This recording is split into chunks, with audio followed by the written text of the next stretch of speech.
My husband canceled our honeymoon to go with his mother, but when they discovered where I really was, his entire family was left speechless, and he ended up begging for forgiveness. I'm 27 years old. I work in digital marketing, and honestly, I need to get this story off my chest because what happened a few months ago still has me processing a ton of things about myself, about what I allowed, and about how I almost completely lost my dignity trying to be the perfect wife. I guess I should start from the beginning. When I met Andrew like 3 years ago at a networking event, you know, one of those they organize at hotels where everyone's kind of awkward with their cheap wine glasses pretending they actually want to be there. He was an architect. He was 27 at the time, and honestly, I thought he was charming, like really attentive and gentlemanly. One of those guys who opens doors for you and asks how your day was and seems genuinely interested in the answer. We dated for almost 2 years before getting married, and honestly, everything seemed pretty normal at first. I met his family like 3 months into dating. His mom's name was Dorothy, and from the very first, the moment I had that weird feeling in my stomach. You know? Like when you meet someone and something in your brain tells you, watch out for this person, but you ignore the signal because you want things to work out? Dorothy was one of those women who smiles all the time, but her eyes don't smile. You know what I mean? And she had this habit of making comments that technically aren't insults but make you feel like garbage.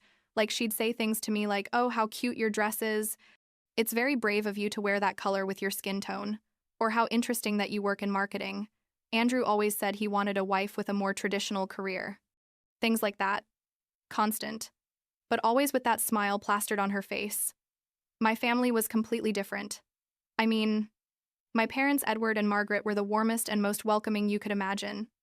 I'm the oldest daughter of 3 siblings, and I grew up in an environment where we were told we could be whatever we wanted, where there was unconditional support and honest conversations at the dinner table. Looking back, I think that's why I became what my mom calls a people pleaser, someone who always wants everyone to be happy and content, especially me being the oldest. I felt like it was my job to keep the peace and make sure nobody felt bad. That basically set me up perfectly to be manipulated later on. But well, I couldn't have known that at the time. During those almost 2 years of dating, Andrew was super attentive with me when we were alone, but every time his family was around, it was like he became a different person. He'd get tense, stop holding my hand, and basically do whatever Dorothy said without questioning it. I mentioned it to him a couple times, like, hey babe, I feel like your mom is kind of controlling, don't you think? But he always minimized it, said things like, oh Hannah, that's just my family.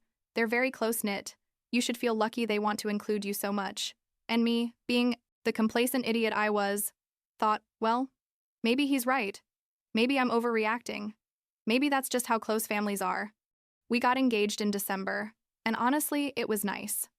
He organized this whole thing with candles on the beach and a hidden photographer, very Instagram-worthy, and I was happy because I thought we were finally going to build our own family, our own life together away from Dorothy's influence. How naive I was. Seriously. The wedding planning was basically Dorothy making all the decisions while I nodded my head like a puppet. She picked the venue. A country club where her family had been members for generations. The menu food I didn't like but was traditional in her family. Even the color of the flowers and the style of my dress.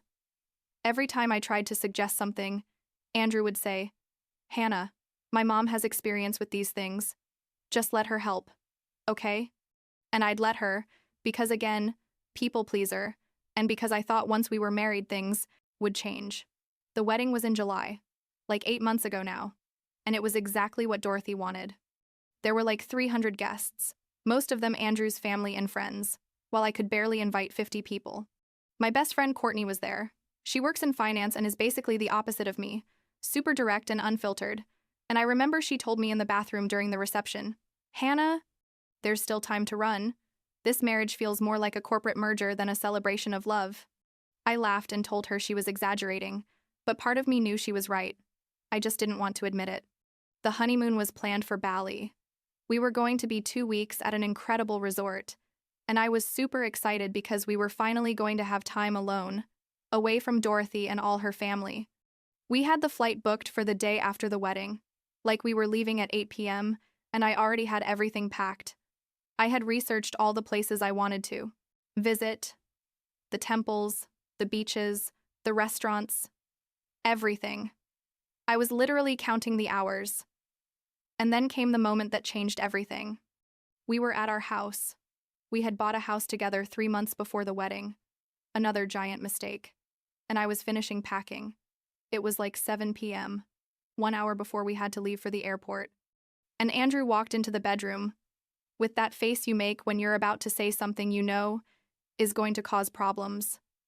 "Hannah," he said, "I need to talk to you about the honeymoon." And I thought maybe there was a problem with the hotel or something. Nothing serious. But what came out of his mouth was so absurd that I honestly thought he was joking at first. "My family decided it would be better if they come to Bali with us," he said, like he was announcing the weather.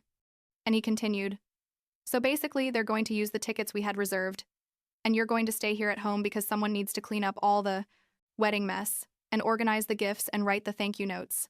I stood there, literally with a summer dress in my hand, trying to process if I had heard correctly. "Sorry." "What?" was all I could say. And he, with the most serious face in the world, repeated the same thing but with more details. Like his mom Dorothy had decided that the honeymoon was a waste of money just for the two of us, that it was more practical for the whole family to go and for me to stay home doing the house stuff because someone had to do them anyway. He explained. And when I say explained, I put that in giant quotation marks, that Dorothy had said that I, as the new daughter-in-law, needed to demonstrate my commitment to the family by making these sacrifices, and that besides she had never been to Bali and had always wanted to go. So it was perfect, everyone won. Everyone except me, clearly. But that seemed irrelevant to Andrew. I asked him if he was kidding. Like I literally said, "Andrew, you're joking, right? Because this can't be real." And he got upset, got all defensive, and said I was being selfish. That his family was important, and that if I really loved him, I would understand that sometimes you have to make sacrifices for family.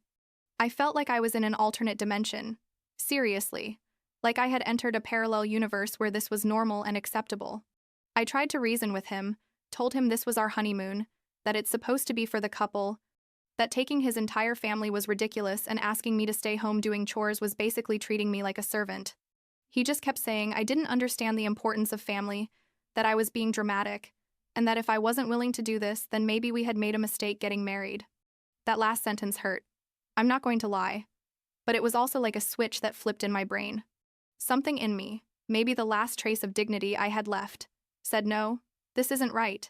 And instead of continuing to argue, or worse yet, staying home like an idiot, while my husband went on vacation with his mom on our honeymoon, I made a decision. I told him, "Okay, Andrew, you're right. You go with your family and I'll stay here." He relaxed immediately, thought he had won, and went to finish packing his things while I stayed in the bedroom, shaking with rage but also with a mental clarity I hadn't had in months. As soon as he left the house on his way to the airport with his suitcases, he didn't even say goodbye properly. Just said something like, "See you in 2 weeks. Make sure the house is spotless." I pulled out my laptop and booked the first flight I could find. I wasn't going to stay in that house doing what Dorothy wanted. No way. My parents have a vacation home in Maui, Hawaii, and although they usually rent it out during summer, that month it was free. I called them, explained what had happened. My mom, Margaret, literally screamed, "What?" on the phone. I thought she was going to faint. And they told me, of course to go to Hawaii, that the house was mine for as long as I needed. I packed a new suitcase with my stuff, left all the wedding gifts exactly where they were, didn't even clean the dishes from that morning, and left for the airport. I bought a ticket to Maui that left at 11 p.m., and while I waited in the boarding area, I turned off my phone. I didn't want Andrew to track me or call me or text me. I wanted peace. I wanted silence. I wanted time to think about what the hell had just happened with my life. Those 2 weeks in Maui were, I don't know how to describe it, like waking up from a very long and very bad dream. My parents' house is literally right on the beach. It has that incredible view where you can see the sunrise every day. And I would wake up like 6 inches the morning without an alarm. Something that never happened to me, and go out for a walk on the beach with a coffee. I didn't talk to anyone during the first week, just me, the ocean, and my thoughts.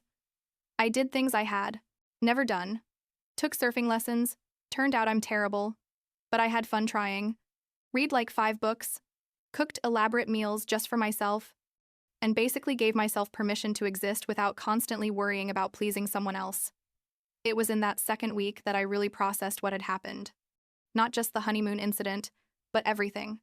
The 2 years of minimizing my own needs, of letting Dorothy make decisions for me, of ignoring all the red flags that Courtney and my parents had tried to point out to me. I realized that Andrew had never defended me. Not once. In front of his family. Every time Dorothy made a hurtful comment, he stayed quiet or worse, laughed and said it was just her sense of humor. Every time I wanted to do something different, he convinced me to go with what his family wanted. I wasn't his wife. I was an extension of what Dorothy wanted me to be, and he was perfectly comfortable with that arrangement. I turned on my phone on day 4, right before going back home, and, oh my God, I had like 300 messages, maybe more. I didn't count them all. Andrew had sent like 50 messages progressing from, "Where are you?" to "How dare you embarrass me like this?" Dorothy had sent messages saying I was a disgrace to the family, that how dare I disappear like that I owed Andrew an apology for ruining his honeymoon with his family. Ironic, right? There were messages from Samantha too. She was Andrew's sister, and her messages were basically direct insults, calling me selfish, immature, saying my family clearly hadn't taught me manners or respect, things like that. What shocked me most was that not a single message said, "I'm worried about you. Are you okay? Are you safe?" Everything was about how I had offended them, how I had been disrespectful, how I needed to apologize immediately. Not even Andrew, my husband of 2 weeks, had sent a message asking if I was alive or dead. He was just angry because I had made him look bad in front of his family. I went back home, well, to the house I technically shared with Andrew, but I didn't stay there. I went straight to Courtney's house, my friend who works in finance, and asked her if I could stay with her for a few days while I figured out what to do. She obviously said yes, and that night she made me a huge gin and tonic while I told her everything. Courtney isn't one of those people who sugarcoats things, and she told me directly, "Hannah, this marriage is dead. You know that, right? There's no way you're going back to that man and his crazy family."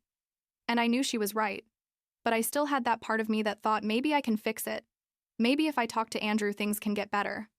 That illusion completely shattered like 3 days later when Dorothy and Samantha showed up at my parents' house. My parents were there. It was a Saturday morning, and apparently Dorothy had found out where they lived and decided to go confront them. My mom called me immediately. She was super upset and told me that Dorothy had arrived with Samantha and basically caused a scene in front of the house, screaming that I was a disgrace, that my parents had raised me to be a terrible wife, that I owed an apology to Andrew's entire family. The neighbors came out to see what was happening. It was super humiliating for my parents.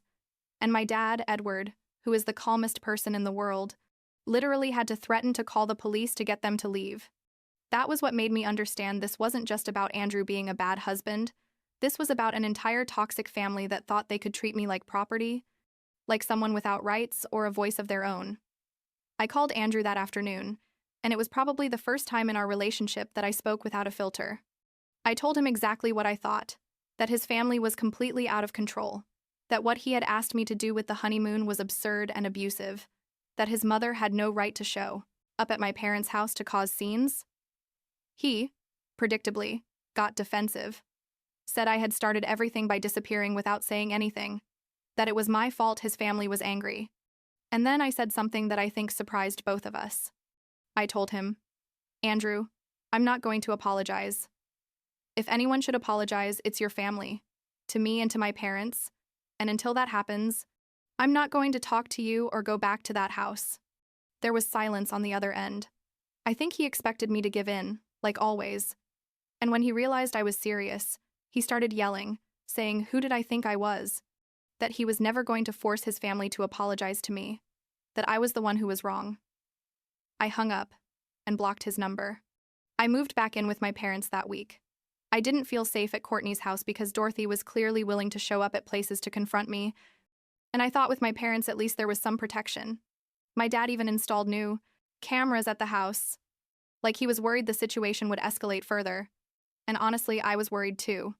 Andrew and his family clearly didn't understand boundaries. It was like a week later that something super weird happened. I was at a coffee shop near my parents' house, working on my laptop, and a woman about my age approached me. She said, "Excuse me, are you Hannah?" I got a little scared, thought maybe she was another person from Andrew's family. But she quickly said, "No, don't worry. I'm not anyone bad. My name is Pam, and I dated Andrew like 4 years ago." And then she sat down and told me a story that was basically identical to mine, except in her version, Dorothy had decided she wasn't good enough for Andrew because she didn't come from a family with money, and they had basically made her life impossible until she ended the relationship. Pam told me she had seen something about my situation on social media. Apparently, Samantha had made vague posts about a terrible daughter-in-law who had abandoned her brother, super mature of her, and wanted to find me to warn me that this family wasn't going to stop, that they were going to make my life miserable until I either left or completely submitted to what Dorothy wanted. She showed me old messages she had saved, messages from Dorothy telling her she wasn't good enough for her son, that she should be grateful. Andrew even looked at her. Horrible things. And she told me the best decision she had made in her life was walking away from that family, that if she hadn't done it, she'd probably be just as miserable as I was now. Talking to Pam was like the final push I needed. I hired a lawyer that week, a guy my dad recommended to me. His name was Michael Ross, and he specialized in divorces. I told him the whole situation. He took notes for like an hour, and at the end he told me what I think I already knew, that this was clearly a case of fundamental incompatibility, that there were no complicated property issues because we'd barely been married 3 weeks, and that we could do the whole process relatively quickly if Andrew cooperated. The key word being if. I signed the divorce papers and Michael sent them to Andrew. The response was, predictably, dramatic. Andrew showed up at Courtney's birthday party like a week later. I was there with several friends.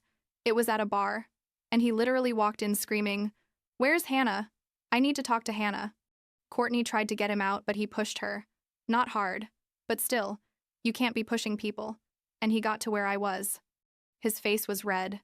He was sweating. He looked completely out of control, and he started yelling at me right there in the middle of the bar full of people. He was saying how dare I ask for a divorce, that I had ruined his life, that his family was devastated, that he had done everything for me and I was ungrateful.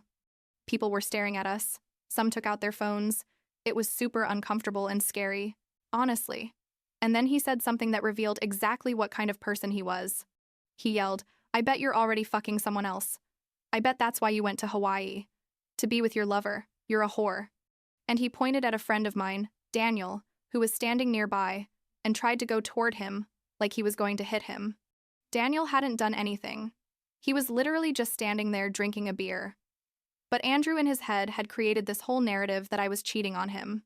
Courtney's friends grabbed him before he could touch Daniel, and they got him out of the bar. We called the police, but by the time they arrived, Andrew was already gone. And the officers said without him being there, they couldn't do much. They just documented the incident in case we needed a restraining order later. But that night, when I got to my parents' house, I called Dorothy directly. I know it sounds crazy, but I was so fed up with everything that I felt I had to do something drastic. When she answered and started to say something, I interrupted her and told her, "Dorothy, listen to me carefully, because I'm only going to say this once. If Andrew comes near me, my friends, or my family again, I'm going to file for a restraining order, and that order is going to be on his permanent record, which is going to ruin his chances of advancing in his career as an architect because he's going to need licenses and permits and those things, and having a restraining order doesn't look good." And I told her that if she or Samantha showed up at my parents' house again, I was going to do the same thing against them. There was silence on the other end. I think it was the first time someone had spoken to Dorothy like that, and then she hung up without saying anything. But it worked, because 2 days later, Michael called me saying Andrew had signed the divorce papers, without fighting anything, without asking for negotiations. He just signed them, Michael said. Dorothy had probably forced him to sign to avoid the scandal of a restraining order, and honestly, I didn't care about the reason. I was just relieved it was over. The divorce was finalized like 2 months ago. The whole process took less than 6 months, which is pretty fast. I didn't have to see Andrew once during the whole process. Michael handled everything, and basically each of us kept what we had brought into the marriage. I moved back into my own apartment last month. It's smaller than the house where I lived with Andrew, but it's mine. And there's something liberating about that, about being in a space that's completely yours without anyone else's shadow. Last week, I found a box with wedding stuff, photos, and some small gifts I had saved, and I threw them all away. Courtney was with me and said, "Are you sure?" And I told her yes, that I didn't want any reminder of that chapter of my life. It's weird. I was technically married for 8 months, but really it was only like 3 weeks before. Everything exploded. And sometimes I feel like it was all a strange nightmare, more than a real part of my life. My mom asked me a few days ago if I regretted marrying Andrew, and I had to think about the answer because it's complicated. On one hand, yes, it was clearly a giant mistake. But on the other hand, I learned a lot about myself, about what I'm willing to tolerate and what I'm not, about the importance of listening to those little voices in your head that tell you something's wrong here. I learned that being kind and accommodating doesn't mean letting people treat you like garbage, and that sometimes the bravest decision you can make is to say no, this isn't right, and I'm leaving. I'm still processing everything. Honestly, there are still days where I think about how things could have been different if Andrew had been able to set boundaries with his family. If Dorothy had been a less controlling person, if I had spoken up louder from the beginning. But I guess there's no point. In thinking about those what ifs, what happened already happened, and now I can only move forward. I started therapy a month ago. My therapist says I have codependency tendencies I need to work on. That my need to please others probably comes from my role as the oldest daughter. And we're working on that. It's a process. But I feel better every day. More like myself. More in control of my life. And that, at the end of the day, is what matters.